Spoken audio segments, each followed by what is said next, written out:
What if I told you? The craziest moments in history are the ones they quietly left out. Empires collapsing over ego, gods acting on hint, leaders making decisions so bad they changed the world forever. This isn't boring history. It's violent, petty, genius, and completely unstable. The wildest facts are real, and they're stranger than fiction. The most successful pirate in history wasn't Blackbeard. It was a former prostitute who commanded 1,800 pirate ships and 70,000 pirates. Her name was Ching Shih.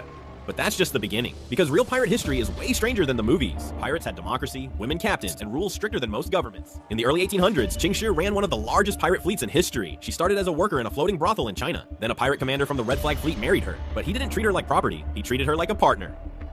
And when he died, she took full command of the fleet. At its peak, her pirate empire controlled hundreds of ships and tens of thousands of pirates. Even the Chinese Navy struggled to stop her. Movies show pirates as chaotic criminals, but many pirate ships actually worked like floating democracies. Crews voted for their captains. Loot was shared fairly among the crew. Pirates even had systems for injury compensation. Lose an arm in battle, you might receive extra gold as payment. In some ways, pirate ships were more democratic than many countries at the time. Piracy wasn't only for men. Two famous fighters were Anne Bonny and Mary Read. Both disguised themselves as men at first, but when their identities were revealed, their crews didn't care. They were respected because they fought fiercely in battle. Pirate ships cared less about gender and more about whether you could fight. Hollywood got a lot wrong about pirates. Walking the plank? Extremely rare. Pirates preferred punishments like keel hauling. Dragging someone under a ship's hull. Buried treasure? Also rare. Most pirates spent their loot immediately on drink, gambling, and chaos. Even the famous pirate Samuel Bellamy claimed he was a Robin Hood of the sea, stealing from rich ships and sparing weaker ones. Pirates had strange habits. Many wore earrings as lucky charms and to pay for a burial if they died far from home. They kept cats on ships to control rats, and sometimes exotic pets like parrots and monkeys. They also drank a mixture called grog, rum mixed with water, sugar, and lemon juice. It helped preserve drinking water on long voyages. Not exactly glamorous, but it kept pirates alive. And the most shocking part? The pirate queen Ching Shih was so powerful that the Chinese government eventually offered her a deal. If she retired peacefully, she would be pardoned. She accepted,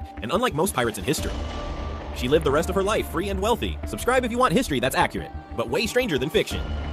What if I told you? The craziest moments in history are the ones they quietly left out. Empires collapsing over ego, gods acting on hint, leaders making decisions so bad they changed the world forever. This isn't boring history. It's violent, petty, genius, and completely